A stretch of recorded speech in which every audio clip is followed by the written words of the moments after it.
Nous discutons des possibilités pour le croyant d'investir au ciel. Tous les croyants sont en train de faire des placements bancaires. Certains investissent dans des banques terrestres, d'autres dans leur ventre, d'autres encore dans les vêtements, les voitures, etc., alors que d'autres investissent au ciel.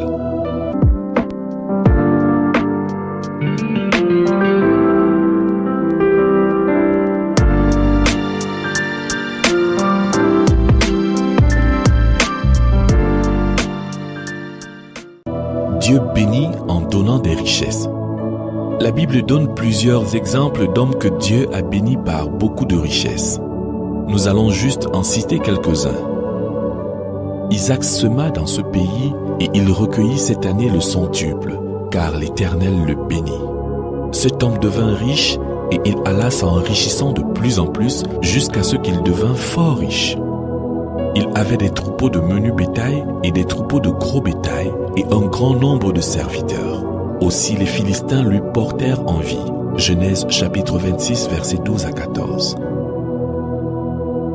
Dieu dit à Salomon, « Je te donnerai en outre ce que tu n'as pas demandé, des richesses et de la gloire, de telle sorte qu'il n'y aura pendant toute ta vie aucun roi qui soit ton pareil. » 1 Roi chapitre 3 verset 13. Il était dit à propos d'Ézéchias. Ézéchias eut beaucoup de richesses et de gloire. Il se fit des trésors d'argent, d'or, de pierres précieuses, d'aromates, de boucliers et de tout objet qu'on peut désirer. Des magasins pour les produits de blé, en mou et en huile, des crèches pour toute espèce de bétail et des étables pour les troupeaux. Il se bâtit des villes et il eut en abondance des troupeaux de menu et de gros bétail, car Dieu lui avait donné des biens considérables. 2 Chroniques chapitre 32, versets 27 à 29. Il fut dit de Job avant sa souffrance, « Dieu a béni l'œuvre de ses mains et ses troupeaux couvrent le pays. » Job chapitre 1, verset 10.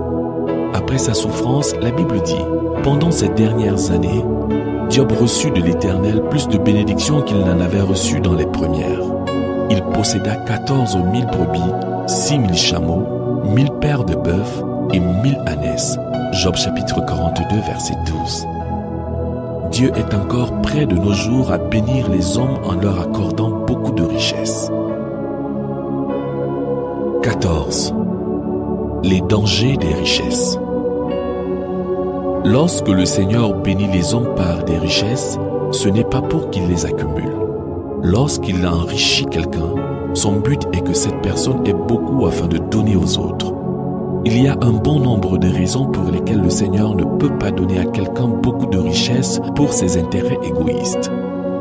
Tout d'abord, l'argent a une grande capacité d'emprisonner ceux qui en possèdent et de détourner leur amour du Seigneur Jésus vers l'amour de l'argent. L'argent entre en compétition avec Dieu pour l'honneur de l'adoration.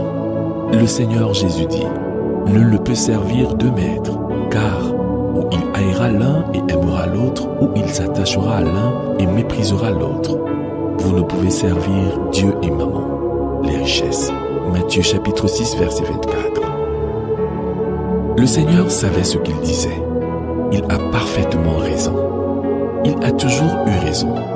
Il dit plus loin qu'il est difficile à ceux qui se confient dans les richesses d'entrer dans le royaume des dieux. Il est facile pour un chameau de passer par le trou d'une aiguille qu'à un riche d'entrer dans le royaume des dieux. Marc chapitre 10 versets 24 à 25. L'histoire tragique du jeune homme riche illustre clairement ces vérités. Il avait presque toutes les qualifications requises pour devenir disciple.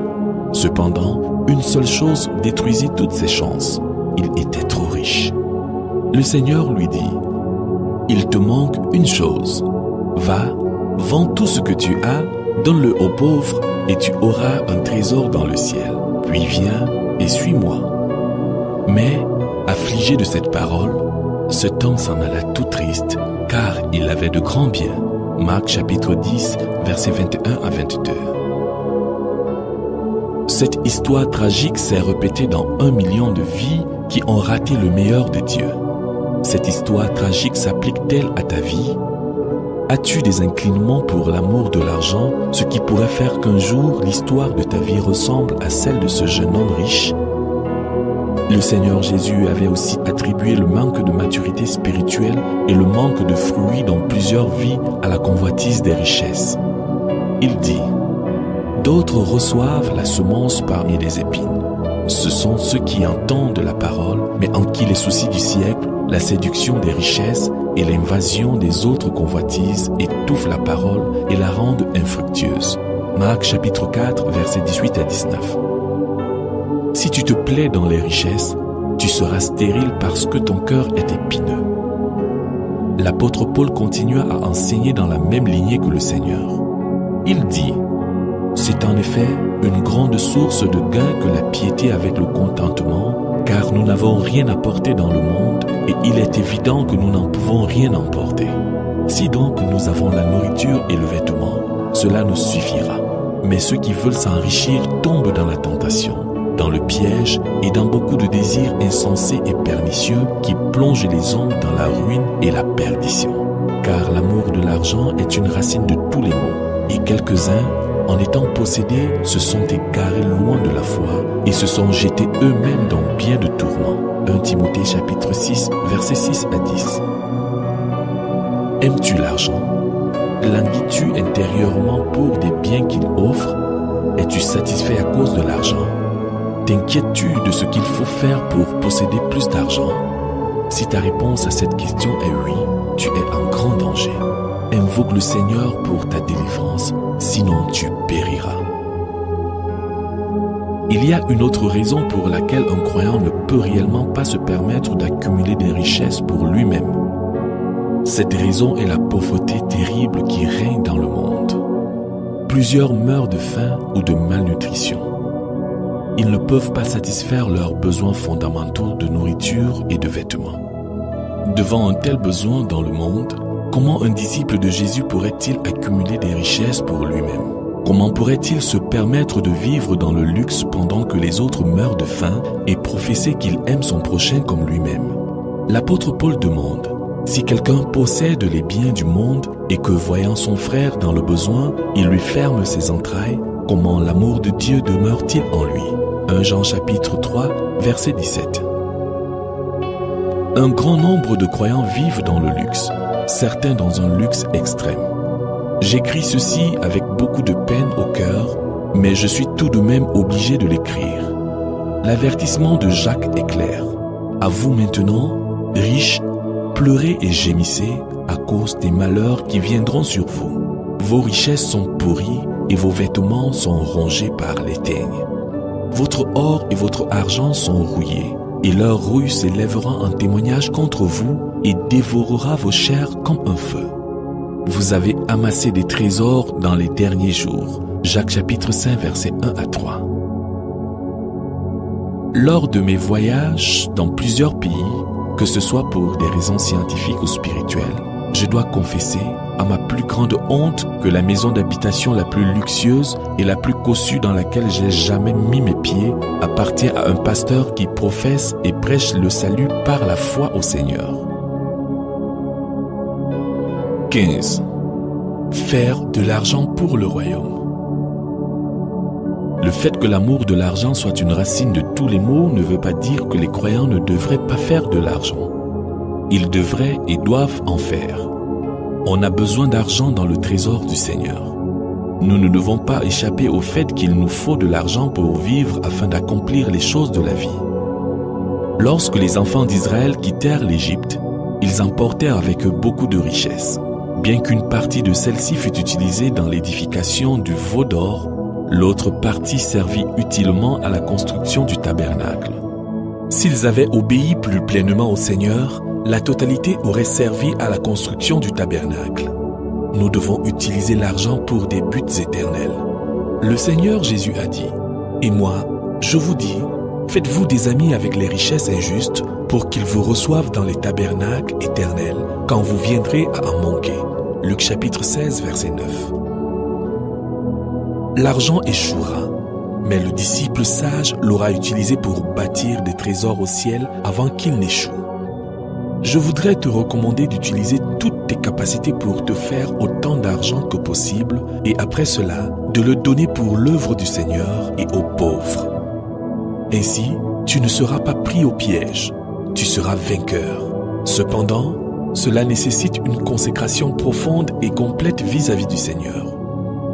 Il n'y a pas lieu d'être paresseux au nom de la spiritualité. Ne sois pas paresseux par crainte de te retrouver dans le piège de l'argent. Permets que le Seigneur règne de façon suprême dans ton cœur et tu n'auras aucun problème. La paresse et la pauvreté qui en résultent sont des abominations devant le Seigneur. Sa parole dit: celui qui se relâche dans son travail est frère de celui qui détruit. Proverbe chapitre 18, verset 9. Écoute, mon fils, et sois sage. Dirige ton cœur dans la voie droite. Ne sois pas parmi les buveurs de vin, parmi ceux qui font des excès de viande. Car l'ivrogne et celui qui se livre à des excès s'appauvrissent et l'assoupissement fait porter des haillons. Proverbe chapitre 23, versets 19 à 21. L'apôtre Paul dit: vous savez vous-même comment il faut nous imiter, car nous n'avons pas vécu parmi vous dans le désordre. Nous n'avons mangé gratuitement le pain de personne. Mais dans le travail et dans la peine, nous avons été nuit et jour à l'œuvre pour n'être à charge à aucun de vous. Ce n'est pas que nous n'en eussions le droit, mais nous avons voulu vous donner à nous-mêmes un modèle à imiter. Car, lorsque nous étions chez vous, nous vous disions expressément: si quelqu'un ne veut pas travailler, qu'il ne mange pas non plus. Nous apprenons cependant qu'il y en a parmi vous quelques-uns qui vivent dans le désordre, qui ne travaillent pas, mais qui s'occupent des futilités. Nous invitons ces gens-là et nous les exhortons par le Seigneur Jésus-Christ à manger leur propre pain en travaillant paisiblement. 2 Thessaloniciens chapitre 3, versets 7 à 12. Puisse chaque ministre de l'Évangile imiter l'exemple de Paul. Puisse chaque croyant faire de même. Ainsi, tous les croyants doivent travailler dur, ils doivent gagner les plus grandes sommes d'argent possibles, mais ils doivent les donner et ils auront des trésors dans le ciel. 16. Ne possédant rien, mais ayant toutes choses. Lorsqu'un croyant gagne beaucoup d'argent et le donne, en un sens, il ne possède rien. Ceci est une bonne chose, car c'est cela le véritable esprit d'un Lévite. La Bible dit: en ce temps-là, l'Éternel sépara la tribu de Lévi et lui ordonna de porter l'arche de l'alliance de l'Éternel et de se tenir devant l'Éternel pour le servir et de bénir le peuple en son nom, ce qu'elle a fait jusqu'à ce jour. C'est pourquoi Lévi n'a ni part ni héritage avec ses frères. L'Éternel est son héritage, comme l'Éternel ton Dieu le lui a dit. Deutéronome chapitre 10, versets 8 à 9. Bien avant, le Seigneur avait dit à Aaron: tu ne posséderas rien de leur pays, et il n'y aura point de part pour toi au milieu d'eux. C'est moi qui suis ta part et ta possession au milieu des enfants d'Israël. Nombre chapitre 18, verset 20. Le Seigneur demanda que les Lévites n'aient aucune possession. Il se donna lui-même à eux comme possession, comme leur héritage, et en cela, il leur donna toutes choses. Il ne possédait rien, et cependant, il leur donna tout parce que toutes choses lui appartiennent. Parce qu'il ne possédait rien, il ne pouvait pas développer des études possessives envers les choses qu'il leur donnait. Il les gardait juste pour lui. Il gardait ces choses pour le Seigneur et les utilisait pour lui. Ils avaient toutes les dîmes qu'ils utilisaient et toutes les villes où ils vivaient, mais ils étaient toujours pleinement conscients du fait que toutes ces choses appartenaient au Seigneur. Dans l'Ancien Testament, les Lévites étaient des sacrificateurs. Dans le Nouveau Testament, les vrais croyants sont des sacrificateurs. 1 Pierre chapitre 2 verset 5 et Apocalypse chapitre 1 verset 6. À l'exemple des Lévites, eux aussi ne doivent rien posséder. Ils doivent avoir Dieu pour possession unique et en cela, ils auront toutes choses. L'apôtre Paul pouvait dire de lui-même: n'ayant rien, nous possédons toutes choses. 2 Corinthiens chapitre 6 verset 10. Pourquoi en était-il ainsi? C'était ainsi parce que bien que ne possédant rien, ils avaient Dieu et ce faisant, avaient toutes choses. Et en toutes choses, il lui fut possible d'enrichir plusieurs et d'être dans un état constant de contentement. Il dit: ce n'est pas en vue de mes besoins que je dis cela, car j'ai appris à être content de l'état où je me trouve. Je sais vivre dans l'humiliation et je sais vivre dans l'abondance. En tout et pour tout, j'ai appris à être rassasié et à avoir faim, à être dans l'abondance et à être dans la disette. Je puis tout par celui qui me fortifie. Philippiens chapitre 4, versets 11 à 13.